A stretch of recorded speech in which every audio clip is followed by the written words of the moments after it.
Hey guys, Tom here, and welcome back. I'm here. I'm back at university. I've moved back to university. I probably should be doing university work, but instead, I'm doing a wrestling video on YouTube, so I guess things never change. Now, we're going to be going on for a little bit of a long time today. I suppose you're used to Tom having long things. However, we're going to be doing my No Mercy 2017 predictions, and I'm actually quite looking forward to this. It's tomorrow, depending on when you're watching this.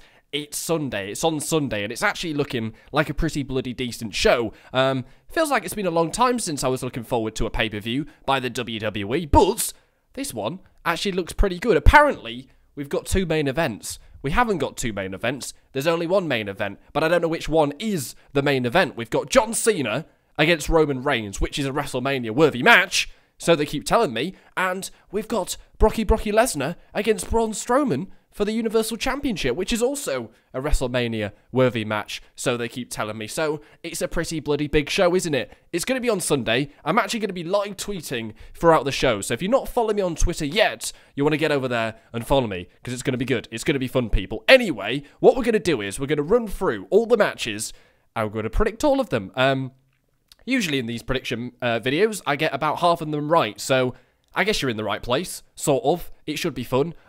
Yes, I don't think this match card is too difficult to predict, but if you guys have your predictions, post them down below. I'll read all the comments, and I might actually reply to some of you, have a bit of discussion down below. Also, like the video as well. The more support we get, the more likes, the support, the views we get, the more likely I might do a review of No Mercy on Monday. I don't know yet. I haven't decided. However, here we go. So we're not going to start off with the two main event matches. We're going to start off with the pre-show, because apparently Apollo Crews is facing Elias Sampson. I'm not really looking forward to this match. I think I might actually give the pre-show a skip for the first time in a while, because usually I do actually watch the pre-show nowadays, because it hasn't been too bad in recent months, but this just doesn't really tickle my fancy at all. This is probably one of the harder matches to predict, and it's on the pre-show. I don't think that's how it's supposed to work, but that is how it's supposed to work. And we've got Apollo Crews taking on Elias. He's not called Elias Sampson anymore, apparently. So, who's going to win? It's a bit of a tough one, because it feels, for once, since Apollo Crews has come into the main roster, he's actually found a place. He's doing something, and he's staying relevant. He's actually doing something it looks like he's enjoying, and that sort of works. And that's the Titus Worldwide thing. It's alright. It's decent. It's not amazing, but it's something he can do, and it's sort of working. So, it's working. So, you don't really want Apollo Crews to lose here, because it seems like it's moulding into something kind of nice. However, Elias, he's only just come up a couple of months ago, so they're definitely going to want to have Elias go over here on the pre-show, look good, and beat Apollo Crews. Because Apollo Crews, he's not fanning around. He's pretty good. So, if Elias beats him, that's all right for Elias, isn't it? So I'm actually going to go for Elias in this match, which I think is a safe bet. What do you guys think about that? Elias, mate, you're getting the win. Sadly, Titus O'Neil and his brand, I don't think they're going to win here. I don't think they're going to win. It is a tough one, though. I can see why both of them could win. If Apollo Crews does win, Elias will probably just get the win back on Raw the night after, because that's usually what happens. However, I'm actually going to go for Elias, because I think that's the safe bet, and also, I think it's the best option. Next one we have got, you know what, let's go with The Miz against Jason Jordan, which is also a bit of a precarious match to predict, because you can see it going both ways. This is tough, because do they go for a sink or swim option here, and put it on Jason Jordan, and just hope for the best? Because it's really not going well at the moment, is it? However, do they just have Miz retain here? Because this isn't really a position Jason Jordan should be in right about now. Does Miz walk out with the Intercontinental Championship, or do they just fuck it, put it on Jason Jordan, hope for the best, and see what he does? Because so far, this Jason Jordan thing, it hasn't really been working, has it, mate? It's not been working at all. It hasn't been very good. It was never a good idea from the start off. And it doesn't look like it's going to get any better. However, in recent weeks, he's actually been losing. I think he lost to Roman Reigns a few weeks ago, and then John Cena, and it's not really going too well for him. So it looks like he's actually showing some heel tendencies as well. So if they put the belt on Jason Jordan, it could sort of work. He could have a little bit of a character shift as a heel against The Miz. It could work. Or do they just have Miz win? Because Jason Jordan hasn't actually won in a few weeks now. So The Miz could just walk in here and defeat Jason Jordan, or there could be an upset. Jason Jordan wins. He has a bit of a character shift, and they see what he can do with the belt. See what they can do. Cause a little bit of an upset and have something go on here. I'm actually going to go for Jason Jordan. This match has been rumoured for a while. They've finally done it at No Mercy. It feels like it's going to be sink or swim. Can he do it? Can he do anything with this belt? I think this is going to be his last opportunity because it's really not clicking at the moment with Jason Jordan. Put the belt on him and just see what he can do. It might not be any good, but at least they tried. So there you go. Next one we're going to predict is the Women's Championship match. Bayley apparently is in this match, so we've just got 5 women in it now. It always feels like they don't know what they're doing on Monday Night Raw. They either have a title change all the time, or they just have like a huge multi-man match, multi-women match at a pay-per-view and just hope for the best. That's what we got here. We got Alexa Bliss, the champion. I need to actually check if she was the champion, because it's Sasha Banks one week, it's Alexa Bliss the other week, it's Charlotte another week. Who bloody knows? Anyway, Alexa Bliss, the champion, defending against Sasha, Bayley, Nia Jax, and Emma. I don't think Bayley's going to win, because she's just come back. She didn't actually get much of a reaction, really. Didn't actually feel like a lot of people cared. And it was in her hometown, which was a bit awkward. However, I don't think they're going to put the belt on Bayley. I don't think they're going to put the belt on Nia Jax yet. I think they are waiting to set up an Alexa Bliss and Nia Jax feud. Could be started here, but I feel like the safe bet is to have Alexa Bliss retain. You can't have another title change. They wouldn't be that stupid, would they? I mean, they would be that stupid because we've said this so many times, and then they just have a title change like that. But this isn't just a hot potato, this belt. It's a hot fucking potato, boys. They need to have Alexa Bliss retain here because there's just no credibility to this belt anymore. It changes hands so many times. Now, usually, when a champion walks into a match like this, a huge match like this where they're facing multiple people, we saw it with Brock Lesnar at SummerSlam, usually the champion walks out and retains the belt. So hopefully, that's what they do here. They need to have Alexa Bliss hold the belt. I think they're going towards Alexa against Nia Jax, so that makes complete sense for Alexa to hold the belt and to face Nia Jax at the next pay-per-view, which is it Survivor Series? After Hell in a Cell, the SmackDown show? I don't really know, but I think Alexa, you've got to hold on to it. I will be super pissed if Alexa Bliss loses it again and we have a new champion. That would not be good. That would not be good, people. Anyway, let's move on to Neville against Enzo Amore. And people just don't like Enzo Amore anymore. And it's pretty bloody clear from how he's been treated on TV. I mean, he got beaten up by a big ass, loads and loads. And then he got buried by Miz on Raw. He's demoted to 205 Live. And now he's got this match against Neville. This really doesn't make a lot of sense. So he's getting buried on TV. Next minute, he's given a championship match against Neville. And I definitely know what's happening here. They're going to make him look like a right tit. I think they're going to make him look like a right tit on purpose. I think Neville is going to win really quickly here. It could be a decent match. Enzo Amore isn't a great wrestler, but it's a little bit of a mix of styles, so it could work. But we don't know. I feel like this is going to be a bit of a squash match. They're going to be like, fuck you, Enzo, and just piss him off even more, because that feels like that's the road they're going down, and it's pretty obvious. They're not hiding from it. So, Neville, he is going to retain his Cruiserweight Championship. No way do we see Enzo Amore getting buried for the last 3 months, and then he just wins the Cruiserweight Championship. I mean, that is such a WWE thing to do, but not here. Nobody seems to like him anymore. So, Neville's going to win, and I wouldn't be surprised if it's about 2 minutes. I would not be surprised at all. It doesn't really make sense why he's got this match. Out of anybody on 205 Live, the guy that's just come in gets a match against Neville. It doesn't really make a lot of sense. Neville retains, and it could be a quick one. It could be a quick one. Here we go. Finn Balor against Bray Wyatt. A rematch from SummerSlam. The one at SummerSlam, it wasn't very good, was it? It was a bit shit. It was a bit shit. We got the Demon at SummerSlam. I don't think we're getting the Demon this time. However, I'm not looking forward to it. But they're going to do what they usually do. Bray Wyatt won at SummerSlam. No, Finn Balor won at...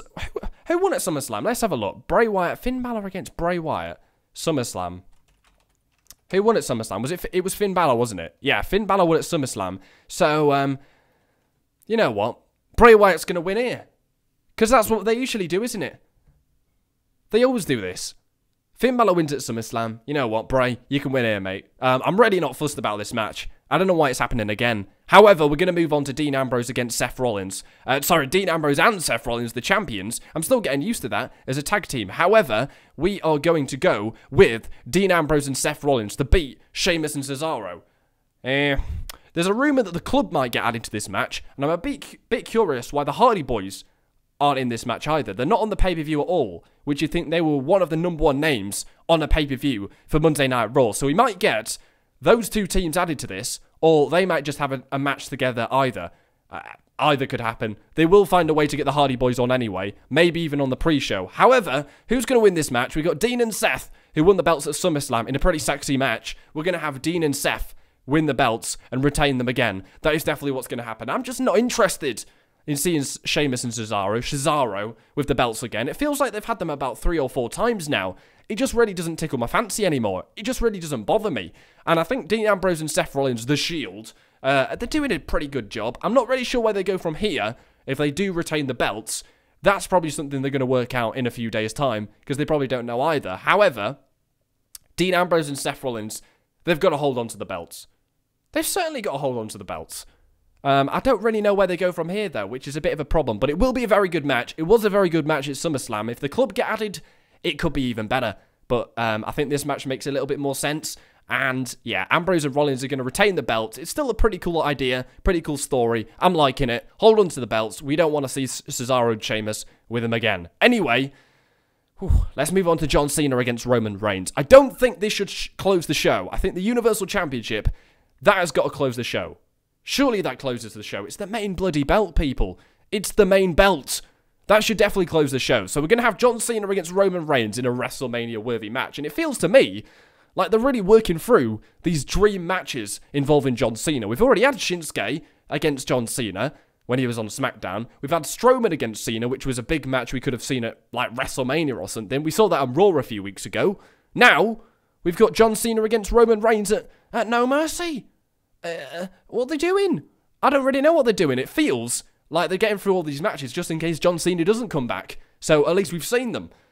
I don't know what's going to happen, people. Apparently John Cena's going away from this. So for me, there's only one winner. It's got to be Roman Reigns. And I've actually really been enjoying Roman Reigns recently. If there's one man which can rightfully beat John Cena in the WWE, fair and square, apart from maybe AJ Styles, it's got to be Roman Reigns, hasn't it? I think Roman Reigns is going to get the nod here, and he's going to beat Cena. Considering Cena's going away, Roman Reigns has got to be the one that benefits from this match, because he's going to be here the long run. It's got to be Roman Reigns, people. It's got to be Mr. Woof Woof, the big doggy dog. Roman Reigns retaining, not retaining, just beating John Cena here. It's got to happen, because he's here in the long run. He's got to benefit from the win. I think John Cena's going away for a bit, like he always does, so why give him the win? He can come back at, like, Royal Rumble or something and be like, hey, Roman, I want another match. I want to beat you this time. And that's another way to get a rematch out of it. And that would be very, very good. Might even be better than this one. So there you go. I think Roman's going to win here. He's just had a bit of a character shift in the last few, I wouldn't say last few weeks, but it's actually been coming over for like the last 2 months. A little bit of a heel now. A bit of a dick. He says what he wants. And he does actually get away with it. And it's quite good. It's quite entertaining. I'm really enjoying Reigns at the moment. Not going to lie. I think he's going to get the win here. He's doing well. He's doing very well. He's been one of my... I've actually really enjoyed him on Raw. He's been one of the best things about Raw in the last few weeks. He hasn't really hung with John Cena too well in the promos, but he's had some decent lines, whether that be him just saying bitch or something like that. He's been good. He's been badass. And it's been the Roman Reigns we've wanted to see for a while. So cement that. Give him a win over John Cena and see what he can do from now until Royal Rumble, because I think Roman will be one of the standout stars on Raw in the next few months if he beats John Cena here. You never know. Anyway, I'm going to go for Roman Reigns. And the main event, Brocky Lesnar taking on Braun Strowman. This one's a bit of a tough one because in the last few weeks, out of nowhere, Braun Strowman has just dominated Brock Lesnar. He's dominated him. It's not been good for Brock Lesnar. But when that happens, you think, oh shit, Brock Lesnar, he's not looking good as champion. He might lose at No Mercy. Whenever they do this, it usually means the champion retains. So Braun Strowman's been beating up Brock Lesnar for the last few weeks, and he's been like, nah, mate, I'm having this championship at No Mercy. Usually, when the challenger beats up the champion usually bloody retains. And Brock Lesnar always retains. But they really need to put the belt on Braun Strowman, because Brock Lesnar's never bloody there. He's never bloody there. So they need to put the belt on Braun Strowman. They need to put the belt on somebody who's active and always there every week. And Braun Strowman is so close to being a great. Like, so close. It's unbelievable. Like, he's so close to being, like, huge. Huge. All they have to do is put the belt on him. And it's not even that hard. He has to beat Brock Lesnar here, and he is a mega star. He's so close. It's ridiculous. Just put the belt on him. But they're not going to do it, are they? He's been dominating for weeks. And then Brock Lesnar, he's just going to retain, isn't he? And it's not nice. Because I bloody love Braun Strowman. He's sick. He's awesome. He's hilarious. Oh, no. This isn't fair. I really want Braun to win. But the way they've set this up, Brock Lesnar beats Braun Strowman. I'm quite intrigued how long this match is going to go. Because Goldberg against Brock Lesnar was like a minute and a half. The SummerSlam main event wasn't actually that long either. The one at WrestleMania between him and Goldberg wasn't very long. It was like 4 minutes. So I'm intrigued how long this one's going to go because it feels like Braun can just hit that power slam whenever he wants. So it's going to be very entertaining. It's going to be, I think it's going to be the best match on the show. John Cena against Roman Reigns is going to come very close, but this match is what you're going to remember. Whoever wins, it's going to be good. I really want Braun to win, but they're just going to put the belt back on Brock Lesnar, aren't they? They just are. They always do this. They always do this. It's annoying. So we got a heel Brock Lesnar winning. We got a heel Roman Reigns winning. We got a face Shield winning. We got a heel Bray Wyatt winning. We got a heel Neville winning. We got a heel Alexa Bliss winning. And we got a face / heel winning between Jason Jordan and The Miz. We have actually got quite a lot of heels winning here. So that is an argument to make that Braun Strowman could win. But just the way they've set it up just suggests that Brock Lesnar is going to come back and take what's rightfully his championship back to wherever he came from. And we're probably not going to see him until the Royal Rumble. So we all think, just put the belt on Braun Strowman, mate. He's that close. But, I don't know, people. What do you think? Let me know down below. I'm going to go for Brock Lesnar. My mind tells me Brock Lesnar. My heart is definitely telling me Braun Strowman, but it's going to be good. Follow me on Twitter for those live tweets throughout that show, because it's going to be funny. It's going to be funny. I'll share pictures, GIFs, the lot, the shebang. It's going to be funny. Anyway, smash the likes, people. Subscribe for potentially a review on No Mercy. Take care. Spike your hair.